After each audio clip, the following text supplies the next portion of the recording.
Estas são as últimas palavras de Davi, assim lemos no início do capítulo. Muitas foram as frases preciosas que caíram diante de seus lábios inspirados. Seráfica foi a música que caiu de seus dedos quando eles voaram ao longo das cordas de sua harpa, mas agora aquela doce voz deve ser silenciada na morte, e agora o filho de Jessé deve dormir com seus pais. Certamente seria bom nos apertarmos ao redor de sua cama, para ouvir o último testemunho do monarca moribundo. Sim, podemos conceber que os próprios anjos por um instante impediriam seu rápido voo, para que pudessem visitar a câmara do poderoso moribundo e ouvir sua última canção de morte. É sempre abençoado ouvir as palavras dos santos que partem. Quantos pensamentos escolhidos ganhamos no quarto dos justos, amados? Lembro-me de uma doce ideia, que uma vez ganhei de um leito de morte. Um homem moribundo desejou que um dos salmos fosse lido para ele, e o 17º sendo escolhido, ele parou no 6º verso: "Inclina teu ouvido para mim e ouve meu discurso", e sussurrando fracamente, disse: "Ah, Senhor, não posso falar, minha voz me falha. Inclina teu ouvido, coloca-o contra minha boca, para que possas me ouvir." Ninguém, exceto um homem fraco e moribundo, cuja vida estava se esvaindo rapidamente, poderia ter concebido tal pensamento. É bom ouvir as palavras dos santos quando eles estão perto do céu, quando estão nas margens do Jordão. Mas aqui está um caso especial, pois estas são as últimas palavras de Davi. Elas são algo mais do que declarações humanas, pois nos é dito que o Espírito do Senhor falou por ele, e sua palavra estava em sua língua. Estes foram seus assentos finais. Ah! Penso eu, balbuciando estas palavras, ele se levantou da terra para se juntar ao coro dos céus. Ele começou a frase na terra, e ele a terminou no céu. Ele começou: "Embora minha casa não seja assim com Deus", e enquanto voava para o céu, ele ainda cantava: "Contudo fizeste comigo uma aliança eterna, ordenada em todas as coisas e segura." E agora, diante do trono, ele constantemente canta o mesmo hino: "Contudo fizeste comigo uma aliança eterna, ordenada em todas as coisas e segura." Espero, meus amigos, que muitos de nós possamos nos juntar a este versículo esta manhã e que esperamos encerrar nossa peregrinação terrena com isto em nossa língua. Notaremos primeiro que o salmista tinha tristeza em sua casa, embora minha casa não seja assim com Deus. Em segundo lugar, ele tinha confiança na aliança, contudo, ele fez comigo uma aliança eterna. E em terceiro lugar, ele tinha satisfação em seu coração, pois ele diz: "Esta é toda a minha salvação e todo o meu desejo." O salmista diz que ele tinha tristeza em sua casa, embora minha casa não seja assim com Deus. Que homem há de toda a nossa raça que, se tivesse que escrever sua história, não precisaria usar muitos emboras? Se você ler a biografia de qualquer homem, conforme registrado na palavra sagrada, você sempre encontrará um mais ou um embora antes de terminar. Naamã era um homem poderoso de valor, e um grande homem com seu mestre, mas ele era um leproso. Há sempre um mais em cada condição, um trapaceiro em cada lote, algum tom escuro no pilar de mármore, alguma nuvem no céu de verão, alguma dissonância na música, alguma liga no ouro. Assim Davi, embora um homem que havia sido criado no aprisco, um guerreiro poderoso, um conquistador de gigantes, um rei sobre uma grande nação, ainda assim, tinha seus emboras, e o embora que ele tinha, era um em sua própria casa. Esses são os piores problemas que temos em nossa própria casa. Não amamos uma fera maligna no exterior, mas odiamos o leão mais quando ele ronda nossas próprias propriedades, ou se agacha no chão de nossa habitação. O maior problema com o espinho é quando ele se deita em nossa cama, e o sentimos em nosso travesseiro. A guerra civil é sempre a mais feroz, aqueles são inimigos de fato que são de nossa própria casa. Eu acho que talvez Davi pretendesse, quando disse embora minha casa não seja assim com Deus, falar em parte de seus negócios. Se qualquer outro homem tivesse olhado para os negócios de Davi, o governo de seu país, ele teria dito: "O governo de Davi é o espelho da excelência." Sua casa era tão corretamente ordenada, que poucos de seus súditos podiam murmurar dele, mas Davi se lembrava de que um olho maior e mais aguçado do que o do homem repousava sobre ele, e ele diz, falando de seu império e sua casa: "Pois você sabe que a palavra casa, nas Escrituras frequentemente significa nossos negócios, nossas transações. Põe tua casa em ordem, porque tu deves morrer, e não viver." Ele diz: "Embora diante do homem minha casa possa ser bem varrida e enfeitada, ainda assim não é assim com Deus como eu posso desejar.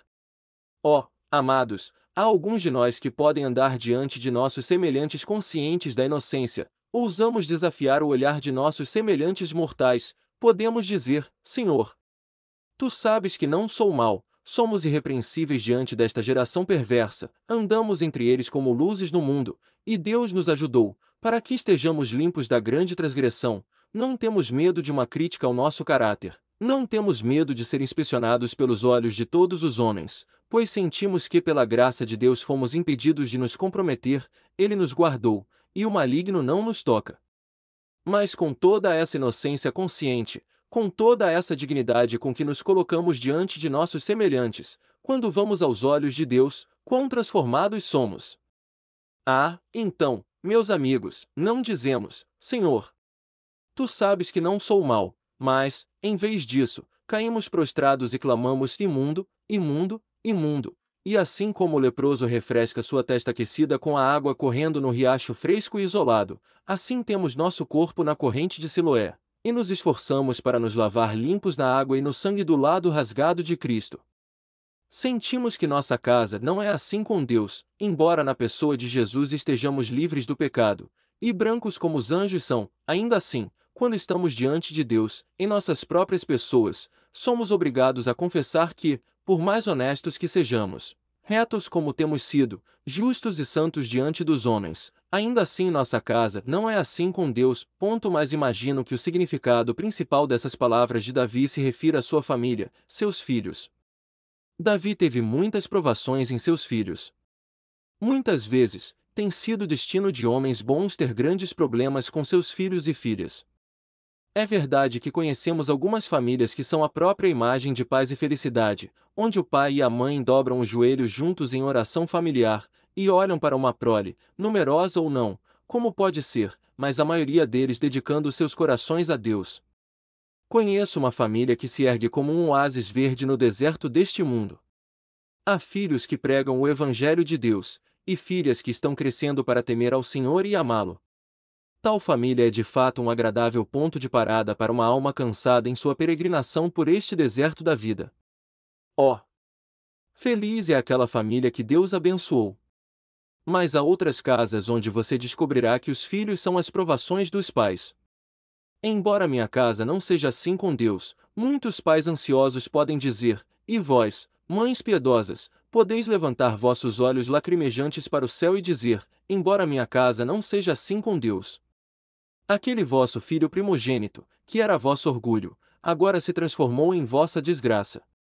Oh! Como as flechas de sua ingratidão perfuraram vossa alma, e como sentis intensamente neste momento presente, que antes o teríeis enterrado em sua infância, antes ele nunca teria visto a luz e perecido no nascimento, do que viver para ter agido como agiu, para ser a miséria de vossa existência e a tristeza de vossa vida. Ó filhos que são ímpios, indisciplinados, alegres e devassos, certamente não conheceis as lágrimas de mães piedosas, ou pararíeis de vosso pecado.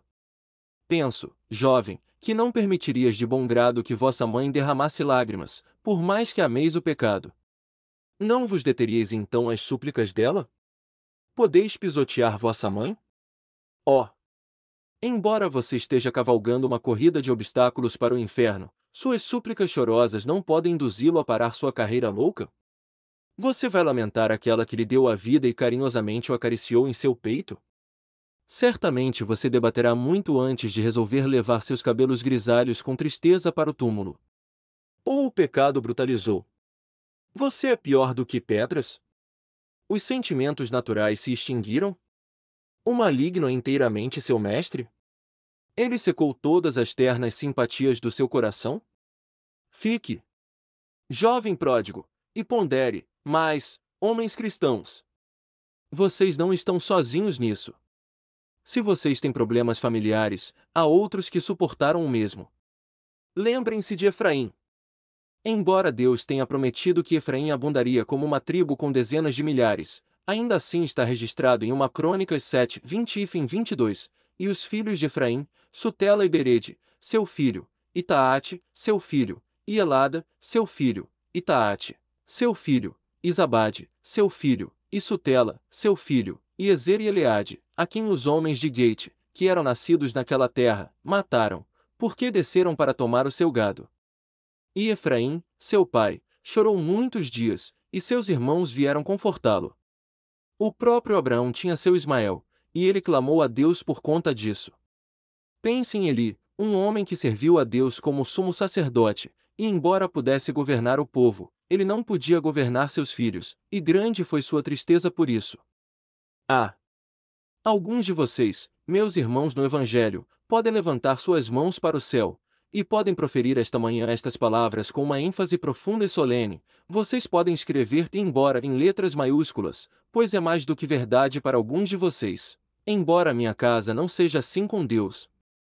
Antes de deixarmos este ponto, o que devo dizer a qualquer um daqueles que são assim provados e angustiados em estado e família?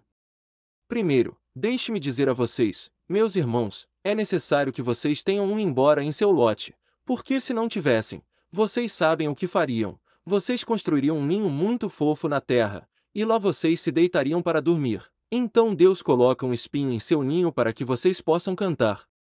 É dito pelos escritores antigos, que o rouxinol nunca cantou tão docemente como quando se sentou entre espinhos, pois dizem eles, os espinhos picam seu peito, e a lembram de sua canção.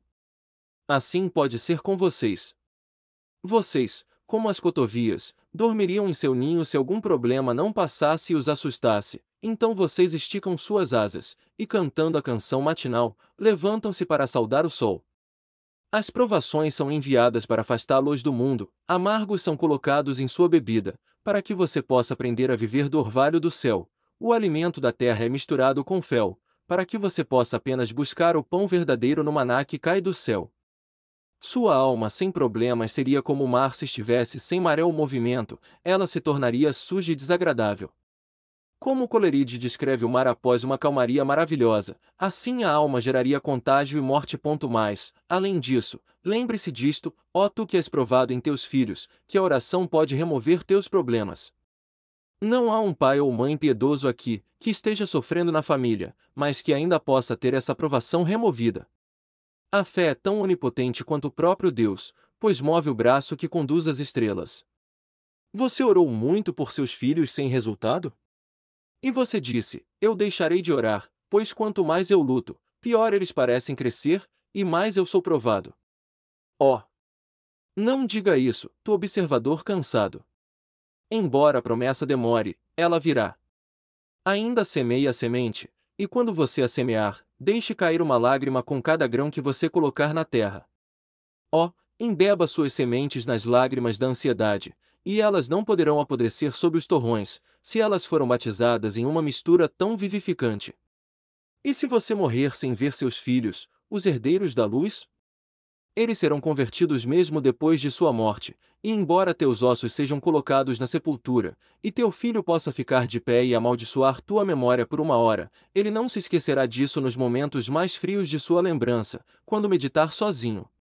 Então ele pensará em tuas orações, tuas lágrimas, teus gemidos, ele se lembrará de teu conselho, ele se levantará, e se ele viver em pecado, ainda assim tuas palavras soarão como uma longa voz do reino dos espíritos, e ou o assustarão no meio de sua folia, ou o encantarão para o céu, como sussurros de anjos, dizendo, siga para a glória, onde está teu pai que uma vez orou por ti. Assim, o cristão pode dizer, embora minha casa não esteja assim com Deus agora, pode estar ainda, portanto, ainda esperarei, pois há poderosos exemplos de conversão. Pense em John Newton. Ele até se tornou um escravagista, mas foi trazido de volta. Esperança em diante, nunca se desespere, o coração fraco nunca ganha as almas dos homens, mas a fé firme ganha todas as coisas, portanto, vigie a oração. O que eu digo a vocês, digo a todos, vigiem. Aí está o seu problema, uma pequena taça cheia do mesmo mar de tribulação que era do salmista quando ele cantou, ainda que a minha casa não seja assim com Deus. Mas em segundo lugar, Davi tinha confiança na aliança. Oh! Quão doce é olhar da monotonia da terra para o brilho do céu! Quão glorioso é saltar da barca sempre tempestuosa deste mundo e ficar de pé sobre a terra firme da aliança! Assim fez Davi. Tendo terminado com seu ir embora, ele então coloca um abençoado ainda ó. É um ainda, com joias engastadas, ele fez comigo uma aliança eterna, ordenada em todas as coisas e segura. Agora, observemos essas palavras conforme elas vêm. Primeiro, Davi se regozijou na aliança, porque ela é divina em sua origem. Contudo, ele fez comigo uma aliança eterna. Ó, essa grande palavra ele.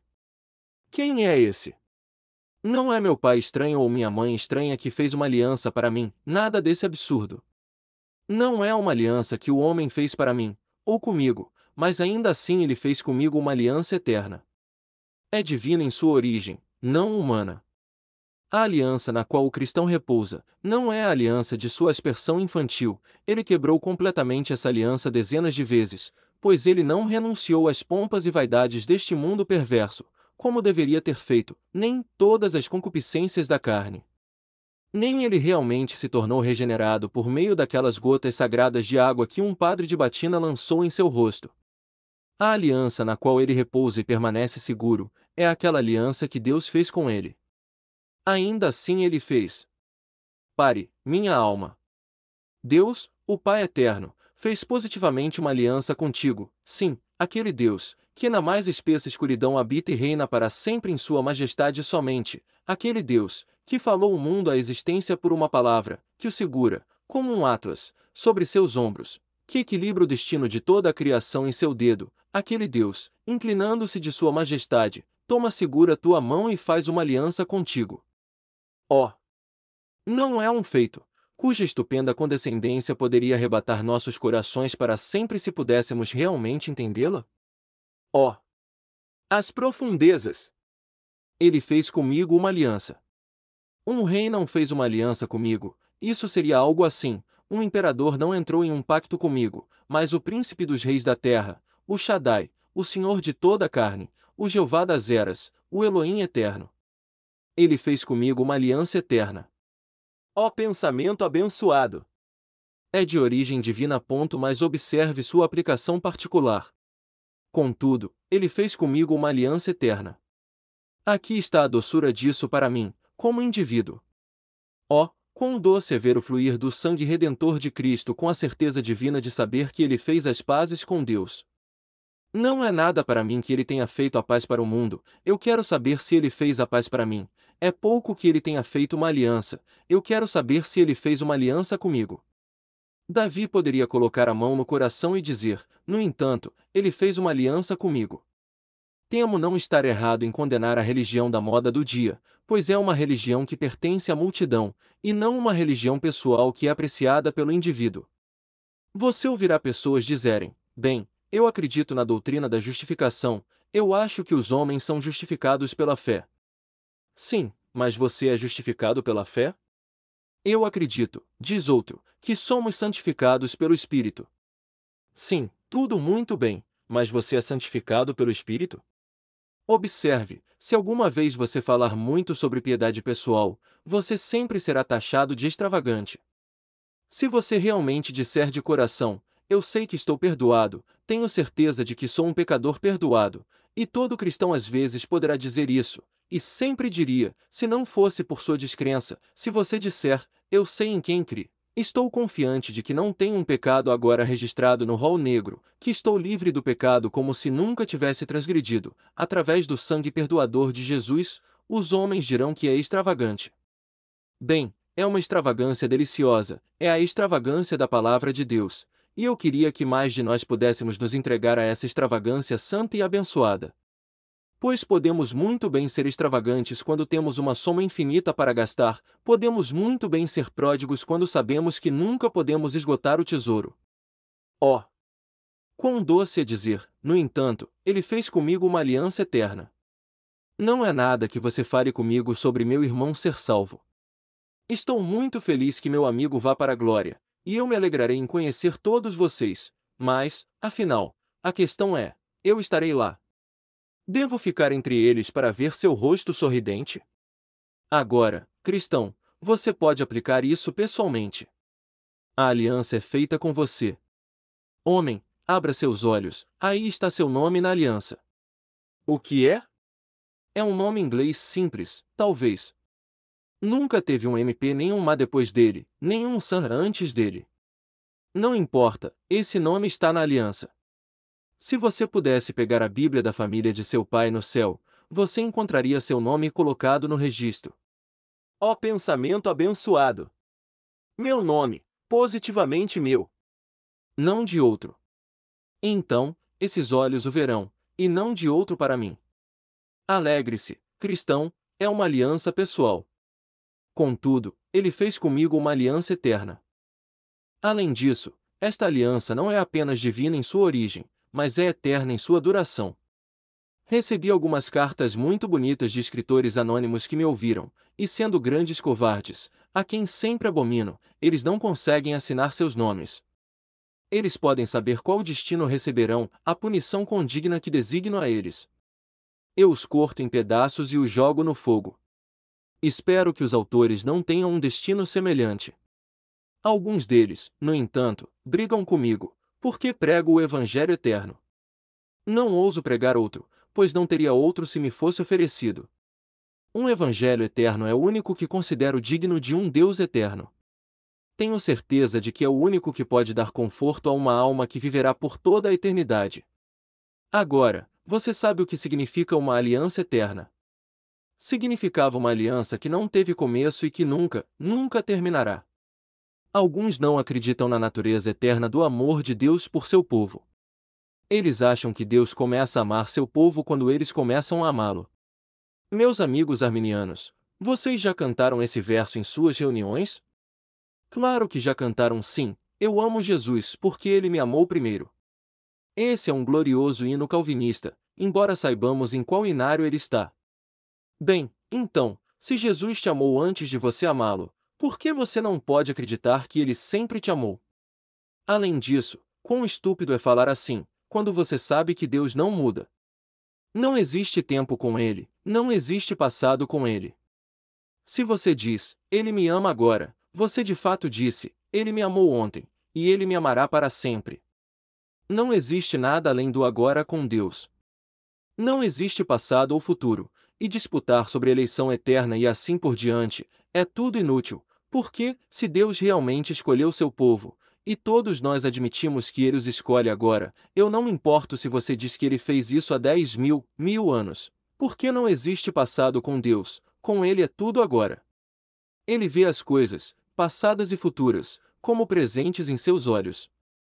Apenas me diga que ele me ama agora. Essa palavra agora, no dicionário de Deus, significa eterno. Diga-me que Deus agora perdoou meus pecados, significa que ele sempre perdoou, pois seus atos são atos eternos. Oh, quão doce é conhecer uma aliança eterna! Eu não trocaria meu evangelho por 50.000 outros evangelhos. Eu amo uma salvação certa, e quando ouvi pela primeira vez ser pregada, que se eu acreditasse, a graça de Deus me manteria por toda a minha vida, e nunca me deixaria cair no inferno, mas que eu preservaria meu caráter imaculado, e andaria entre meus semelhantes puro e santo, então eu disse, esse é o evangelho para mim, um evangelho eterno.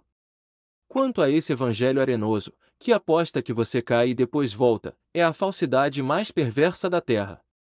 Se eu acreditasse, pregaria o Evangelho e seria santo no domingo, e cairia na segunda-feira, e seria um cristão novamente na terça-feira, e eu diria, eu caí da graça e me levantei novamente. Mas agora, como um verdadeiro cristão calvinista, desejo ter em mim mesmo, e ver nos outros, uma vida de consistência constante, nem posso pensar que seja possível cair e então retornar, depois das muitas passagens que afirmam a impossibilidade de tal coisa. Essa é a maior salvaguarda na terra, que eu tenho algo dentro de mim que nunca pode ser extinto, que eu visto os regimentos de um serviço que nunca devo deixar, que não posso deixar sem ter provado que nunca fui alistado. Oh! Isso me mantém perto do meu Deus. Mais uma vez me faça duvidar disso, e você me verá o personagem mais vil que vive sob o sol. Tire de mim a eternidade do Evangelho, e você terá tirado tudo. O querido velho Watts Wilkinson disse uma vez a Joseph Irons, quando disse, eu amo você pregar a natureza eterna da aliança do amor de Deus. Ah, disse o velho santo, o que mais há no Evangelho se você não o prega? Irmão, o que mais há? Se não pregarmos um Evangelho eterno, o Evangelho não valerá 2 centavos. Você pode encontrar algo incerto em qualquer outro lugar, é somente na Bíblia que encontramos coisas eternas. Eu perseverarei até o fim, tão certo quanto o penhor é dado. Mais felizes, mas não mais seguros, são os espíritos glorificados no céu. Mas observe a próxima palavra, pois é doce, e não devemos deixar uma porção passar, está ordenado em todas as coisas. A ordem é a primeira lei do céu, e Deus não tem uma aliança desordenada. É uma aliança ordenada. Quando ele a planejou, antes do mundo começar, estava em todas as coisas bem ordenada. Ele a organizou de tal forma que a justiça deveria ser plenamente satisfeita, e ainda assim a misericórdia deveria estar ligada de mãos dadas a ela. Ele a planejou de tal forma que a vingança deveria ter seu máximo ítio, e ainda assim a misericórdia deveria salvar o pecador. Jesus Cristo veio para confirmá-la, e por sua expiação, ele a ordenou em todas as coisas, ele pagou cada gota de seu sangue, ele não deixou um centavo do dinheiro do resgate para seu querido povo, mas ele a ordenou em todas as coisas. E o Espírito Santo, quando ele a aplica docemente, sempre a aplica em ordem, ele a ordena em todas as coisas. Ele às vezes nos faz entender essa ordem, mas se não entendermos, tenha certeza disto, que a aliança é uma aliança bem ordenada. Ouvi falar de um homem que comprou um pedaço de terra, e quando o pacto estava sendo feito, ele pensou que sabia mais sobre isso do que o advogado, mas você sabe que é dito que quando um homem é seu próprio advogado, ele tem um tolo como seu cliente. Neste caso, o homem tinha um tolo como seu cliente, e ele redigiu o pacto tão mal, que em poucos anos foi descoberto que não servia para nada, e ele perdeu sua propriedade. Mas o pacto de nosso Pai é redigido de acordo com as regras mais estritas de justiça, e assim é ordenado em todas as coisas. Se o próprio inferno vasculhasse, se fosse passado entre um conclave de demônios, eles não poderiam encontrar uma única falha nele. Existem os termos técnicos do Tribunal do Céu, há o grande selo na parte inferior, e a assinatura de Jesus, escrita em seu próprio sangue. Portanto, é ordenado em todas as coisas. A palavra coisas não está no original, e podemos lê-la pessoas, assim como coisas. Ela é ordenada em todas as pessoas cujos nomes estão na aliança, ela é ordenada para elas, e elas virão de acordo com a promessa: todo aquele que o Pai me dá virá a mim, e o que vem a mim de maneira nenhuma lançarei fora. Ó meu amado cristão, pare nesta promessa por um momento, pois é uma fonte doce de água preciosa para saciar sua sede e refrescar seu cansaço. Ela é ordenada em todas as coisas. O que você quer mais do que isso? Você precisa de graça constrangedora? Ela é ordenada em todas as coisas. Você requer mais do espírito de oração? Ela é ordenada em todas as coisas. Você deseja mais fé?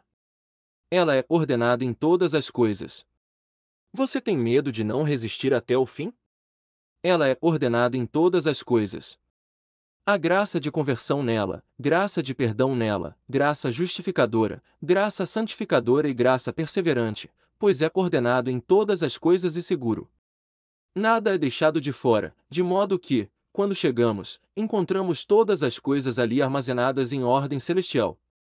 Galeno, o famoso médico, diz sobre o corpo humano que seus ossos são tão bem colocados, todas as partes sendo tão lindamente ordenadas, que não poderíamos mudar uma parte dele sem estragar sua harmonia e beleza, e se tentássemos desenhar um modelo de homem, não poderíamos, com toda a nossa engenhosidade, moldar um ser mais maravilhoso em obra do que o homem como ele é. É assim com relação ao pacto. Se pudéssemos alterá-lo, não poderíamos mudá-lo para melhor, todas as suas partes são lindamente concordantes. Sempre sinto quando estou pregando o pacto do Evangelho que estou seguro.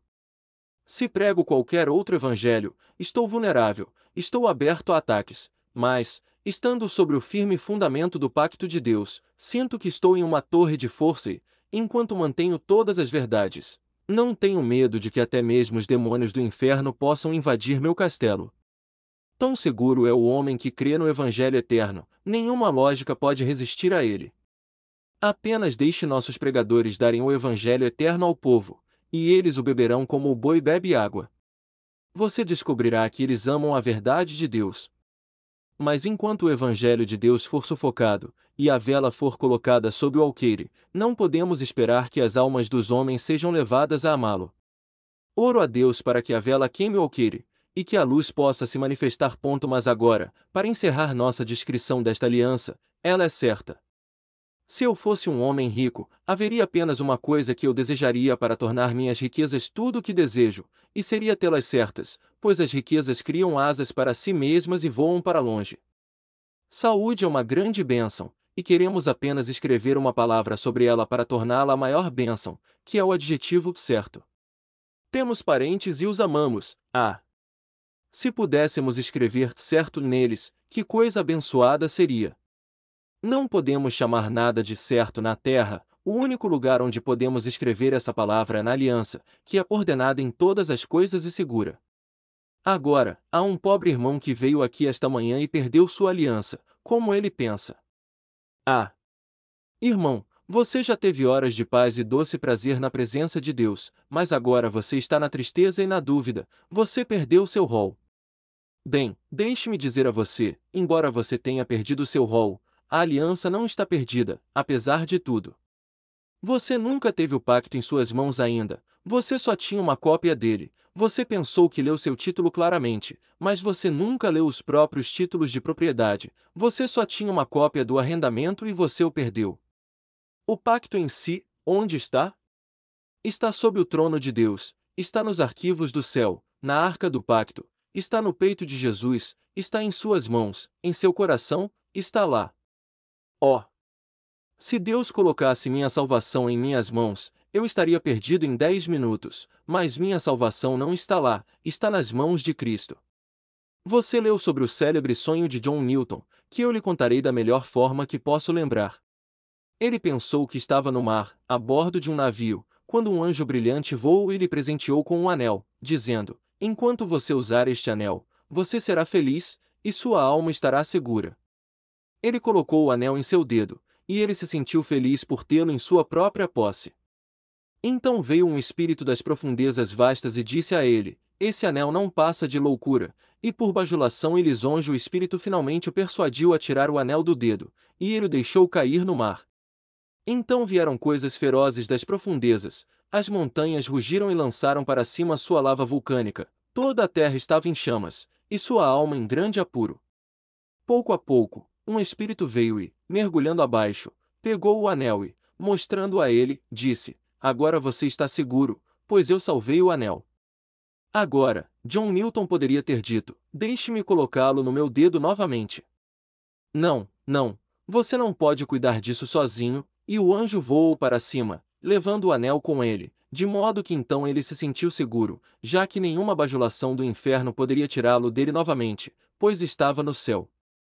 Minha vida está escondida com Cristo em Deus. Se eu tivesse minha vida espiritual em minha própria posse, eu deveria ser um suicida muito em breve, mas isso não está comigo. E como não posso me salvar, como cristão não posso me destruir, pois minha vida está envolvida na aliança, está com Cristo no céu. Gloriosa e preciosa aliança! Agora, para encerrar nossa meditação. O salmista tinha uma satisfação em seu coração. Esta é, ele disse, toda a minha salvação e todo o meu desejo. Eu não gostaria da tarefa de cavalgar até encontrar um homem mundano satisfeito. Suspeito que não haja um cavalo que não se desgastasse antes de eu encontrá-lo. Acho que eu mesmo ficaria grisalho com a idade antes de descobrir o indivíduo feliz, exceto se fosse a um lugar, isto é, o coração de um homem que tem uma aliança feita com ele, ordenado em todas as coisas e seguro. Vá ao palácio, mas não há satisfação lá. Vá à cabana, embora o poeta fale sobre doce aposentadoria e contentamento abençoado, não há satisfação lá.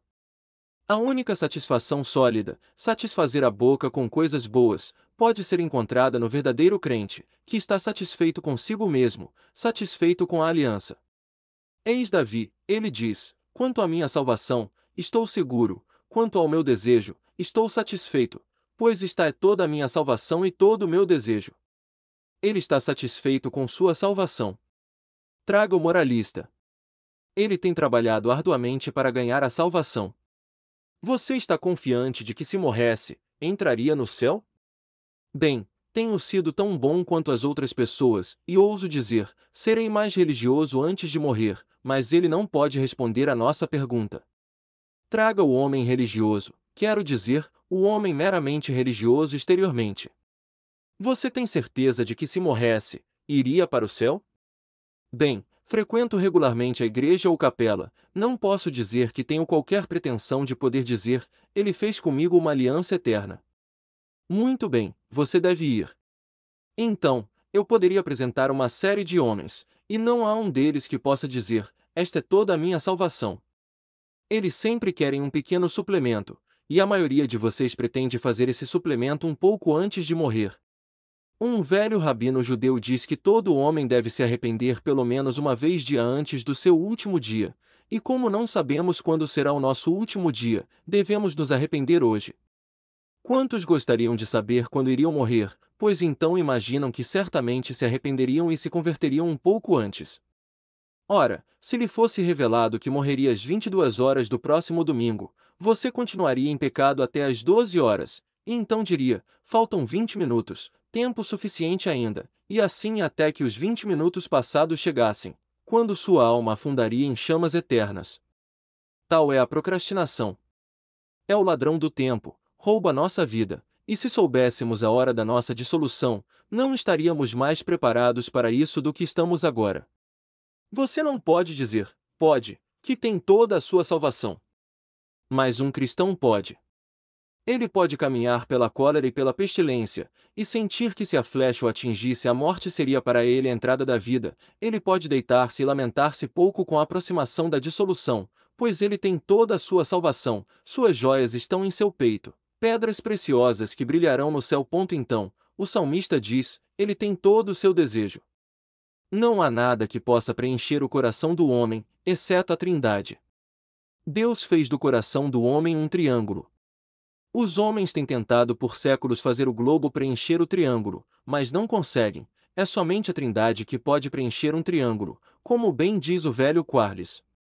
Não há como obter satisfação senão ganhando Cristo, obtendo o céu, ganhando glória, obtendo a aliança, pois a palavra aliança abrange todas as outras coisas. Todo o meu desejo, diz o salmista. Nada me falta na terra, acima de tudo feliz no amor do meu Salvador. Não tenho desejo, não tenho nada a fazer senão viver e ser feliz toda a minha vida na companhia de Cristo, e depois ascender ao céu, para estar na sua presença imediata, onde, por milhões de anos esses olhos maravilhados passearão pelas belezas do meu Salvador, e por eras sem fim adorarei as maravilhas do seu amor. Apenas uma palavra com meus amigos que não concordam comigo em doutrina. Tenho certeza, meus queridos amigos, de que não desejo anatematizar nenhum daqueles cujo credo é o inverso do meu, apenas eles devem me permitir discordar deles e falar livremente, e se eles não me permitirem, sabem muito bem que o farei. Mas tenho muito a dizer àqueles queridos amigos que não suportam a ideia de uma aliança eterna. Agora, vocês não podem alterá-la, podem? Se vocês não gostam, aí está. Deus fez comigo uma aliança eterna. E vocês devem confessar, quando leem a Bíblia, que há algumas passagens muito complicadas para vocês. Vocês podem, talvez, removê-las de sua Bíblia, mas então vocês não podem apagá-las das verdades divinas. Vocês sabem que é verdade, que Deus é imutável, não é? Ele nunca muda, vocês devem saber disso, pois a Bíblia diz isso. Ela declara que quando ele começa uma boa obra, ele a levará até o fim. Não fiquem mais lendo comentaristas espumantes, pegue a Bíblia como ela está, e se você não vê amor eterno ali, há alguma falha em seus olhos, e é um caso mais para o hospital oftálmico do que para mim. Se você não consegue ver segurança eterna, justiça comprada com sangue, ali, estou completamente sem esperança de sua conversão à verdade, enquanto você a lê com seus preconceitos atuais. Tem sido meu privilégio dar mais destaque no mundo religioso àquelas velhas doutrinas do Evangelho. Tenho me deliciado com os velhos folhos mofados que muitos dos meus irmãos mantiveram encadernados em peles de carneiro e de cabra, nas prateleiras de suas bibliotecas. Quanto aos livros novos, deixo-os para outros. Oh! Se pudéssemos voltar àqueles dias em que os melhores homens eram nossos pastores, os dias dos puritanos. Oh! Por um evangelho puritano novamente, então não teríamos os ouvintes sonolentos, as capelas vazias, os pregadores sonolentos, os homens de boca veludada que não conseguem falar a verdade, mas deveríamos ter glória a Deus nas alturas, paz na terra e boa vontade para com os homens. Vá para casa e pesquise. Eu lhe disse o que acredito ser verdade. Se não for verdade, detecte o erro lendo suas Bíblias por si mesmo e pesquisando o assunto. Quanto a vocês, ímpios, que até agora não tiveram nem porção nem sorte neste assunto, lembrem-se de que a palavra de Deus fala a vocês, assim como ao cristão, e diz: convertei-vos, convertei-vos, por que morrereis, ó casa de Israel? Graciosamente prometendo que todo aquele que vier a Cristo, ele de forma alguma lançará fora. É um evangelho livre, livre como o ar, e aquele que tem apenas vida para respirá-lo pode respirá-lo, para que cada pobre alma aqui, que é vivificada e tem um senso de sua culpa, possa vir a Cristo. Não deixe que a consciência o faça demorar nem sonhe com a aptidão. Toda a evidência que você requer é sentir sua necessidade de Cristo, e se lembrar, se você vier apenas uma vez, se você apenas crer, você estará seguro por toda a eternidade, e em meio ao naufrágio da matéria, a queda dos mundos, a conflagração do universo e a destruição de todas as coisas terrestres, sua alma ainda deve estar eternamente segura na aliança da livre graça de Deus. Deus o capacite agora a se tornar seus filhos adotivos pela fé em Jesus.